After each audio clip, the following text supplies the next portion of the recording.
ពីព្រេងនាយមានការរាំងស្ងួតយ៉ាងខ្លាំងនៅភូមិមួយក្បែរប្រាសាទបុរាណក្មេងស្រីចិត្តល្អម្នាក់ឈ្មោះកុលាបកំពុងអង្គុយដោតកម្រងផ្កាម្លិះយ៉ាងស្អាតដើម្បីយកទៅថ្វាយព្រះពេលកំពុងដើរទៅប្រាសាទ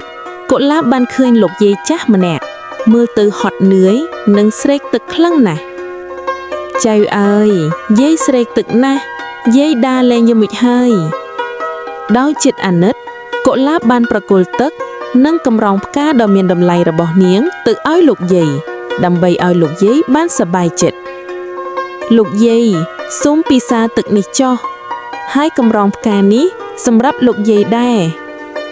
ភ្លាមនោះលោកយាយក៏មានពន្លឺចែងចាំងហើយប្រែក្លាយទៅជាទេវតាយ៉ាងស្រស់ស្អាត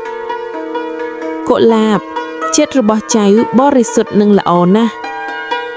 ដើម្បីតបស្នងអំពើល្អរបស់កុលាបទេវតាបានប្រទានទឹកភ្លៀងដល់ភូមិទាំងមូលអ្នកភូមិទាំងអស់មានក្តីរំភើបនិងសប្បាយរីករាយយ៉ាងខ្លាំង